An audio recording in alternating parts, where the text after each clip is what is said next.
Highlight of our week is to talk to Megyn Kelly, host of the Megyn Kelly Show, which you can find SiriusXM, YouTube, and of course on podcast. And as we know, a new annual tradition in households around the world is about to begin. No longer watch Miracle on 34th Street. Forget about the Griswolds and Christmas Vacation. I don't know about you, but every family from now on will thank Harry and Meghan, because I don't know about you, I can see families for the rest of time every Christmas getting together to watch their new doco that drops this week. It's par for the course for these two, that they've decided to give us a bunch of presents right in time for Christmas, and they're called lies. Yeah, they got us a bunch more lies for Christmas, like the lie that they were so hounded by the press that there was the scrum of press was the size of an NFL stadium, but it turns out they were there to see Harry Potter. Not Harry Windsor, and certainly not Meghan Markle. They borrowed a picture of Harry Potter's press as an example of how bad they've had it. And that wasn't the only error. There are at least 3 other shots in that trailer of them getting mobbed by the press, which had absolutely nothing to do with them. There were other people getting mobbed by the press. They just liked the photos, so they borrowed them to try to make us feel like they were actually being victimized. There's another photo of them with baby Archie and Prince Harry's voiceover talking about how intrusive the press has been. Turns out the photographer who was there at the time says this was sanctioned. This is at Bishop Desmond Tutu's. There were 3 press photographers allowed. I was one of them. They knew about it. It was with their permission. This is a part of a pattern of them trying to self-aggrandize and self-victimize in ways that are fraudulent. I know it was Netflix that put it together and the director that put it together, but those 2 would have approved it. And on top of that, they've been doing this for years. Remember when she said her baby almost died in the fire when they were on tour? Well, that was a lie. Remember when she said the South African member of Lion King came out and said, "We cried in the streets when you married Harry out of joy. Weren't that happy since Mandela was freed." That was a lie. When she said that if they lived in the UK and she had to bring baby Archie to school, she'd get mobbed. She could never do that. But meanwhile, the future King of England, William, takes his son, who's a future King of England, George, to school every day. They don't mob him. Weird how it would just happen to Meghan and Harry. This is a pattern of her trying to say how bad she's got it when you actually zoom in. She doesn't have it bad at all. No one really gives 2 figs about them. My favourite of the revelations that these couple of trailers have put in place is the reference that the family has a hierarchy. Yeah, my kids know that. If you've seen the documentary King Ralph with John Goodman, you would know that there is a hierarchy to the royal family. She knew this going in, but we all know what the real game was. But again, the endless search for victimhood. Now, you know, it's one thing for them to turn around and say, okay, a bunch of sort of stuffy English people are a little bit cold. But the idea that it's sort of institutionally racist is just, come on. Now, Paul, can I tell you, like, that's what's so absurd about this trailer is that they posit in the trailer that she was, in the words of her trailer, a rock star over in Great Britain and elsewhere, and that, like a snap, they turned. The public turned on her. Why? And this trailer posits because of race. It says that. How did they turn on a dime based on her race? How did that happen? Because when the public loved them at their wedding in May of 2018, they knew she was of mixed race. That wasn't a big reveal. They were still in love with her. Something else must explain the turn. Could it be their behavior? The reports of bullying? By the way, they just had another top staffer quit. They've lost 14 top staffers in the past few years. That's a lot. You know how many staffers I've lost in the past 4 years? 1. Like, that's not normal to lose 14, especially at that level. When you're royal, right? People probably really want to work for you.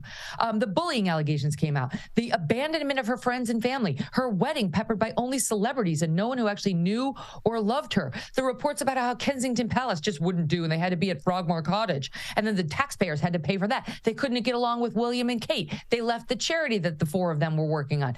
Like, on and on the reports would come. Then she wouldn't show us her baby. Remember she had baby Archie? And she didn't tell us till 4 days later because Harry was like, I don't want a repeat of what happened to my mother. Oh, your mother used the press just as badly as they used her. And she was killed by a drunk driver. While the paparazzi was there, absolutely. But she was using the paparazzi just as much as they were using her.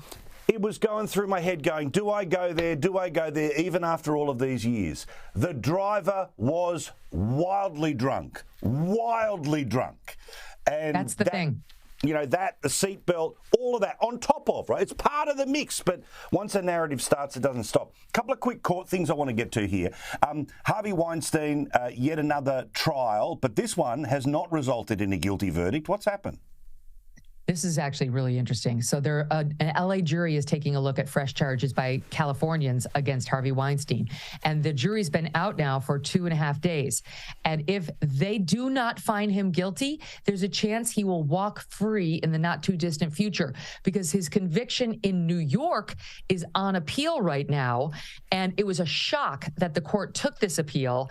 And my gut tells me they might be in a position where they want to overturn his conviction. So if that conviction gets overturned in New York and he gets acquitted in LA, Harvey Weinstein will be a free man. This is a realistic possibility. It's not likely, but it's a realistic possibility as we await word from this jury.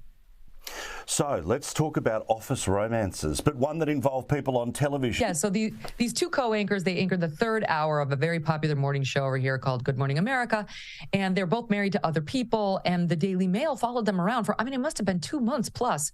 Got all sorts of pictures, his hand on her bottom, them holding hands in a bar, canoodling, blah, blah, blah. It was clear they had him dead to rights, and it's a problem because they're both married to other people, right? If it's one just office romance, that's one thing. This is a situation where they are equal, so it's not like a boss with an underling, but they're married to other people. And, morning TV, you're supposed to be cheery and likable, and you're supposed to bond with the women at home, and you're not supposed to come across as a husband stealer. And the other problem is now it's come out that this guy, TJ Holmes is his name, reportedly, according to the Post and the Daily Mail, has a serial cheater. He had affairs with at least 2 other women in the ABC newsroom before this co-anchor of his. And now ABC News is in a real pickle because it's got to decide whether to put these people out there, which is what they tried last Friday, just to have them go back on the air like nothing happened. Well, people read the paper. And then as of Monday, when the leaks started happening about his multiple affairs, they pulled them both. And I honestly don't know what they're going to do, but this is a pickle. Also, I'm sure that obviously there's a lot of talking that happens off air as well, but geez, nothing says foundation forever like your ability to read an auto cue. Now your turn. Oh, it's just a classic love story, isn't it? Of just like Lady and the Tramp, Milo and Otis. It's like just 2 kids. All right, before we're done here, well, Joe Biden, of course, continues to wander his way around the White House, and now it looks like Gavin Newsom says he's not going to run against him. He'll probably get the chance to go around for another 6 years, believe it or not. But Barack Obama throwing a bit of shade at clearly a bloke he does not respect, does not consider as his equal, and it doesn't matter even if Joe got 4 terms, he's still Joe to Barack Obama. Yeah, I think Barack Obama, was referring to him derisively as Uncle Joe in this soundbite on purpose. We all know some folks in our lives who we don't wish them ill will. They say crazy stuff. We're all like, well, Uncle Joe, you know what happened to him. It's okay. They're part of the family, but you don't give them serious responsibilities. I really think that he has no use for Joe Biden. I think he thinks it should still be him. I think he's actually still puppeting that puppet. He's the puppeteer, and he wants people to know it. So it was a little, classless of him to do that. And he's done it repeatedly. He's tried to take shots at Joe Biden and diminish Joe Biden. And whatever you think of Joe Biden, we've all had our criticisms. He's the president of the United States right now, and he deserves a little bit more respect from the guy who isn't, Barack Obama.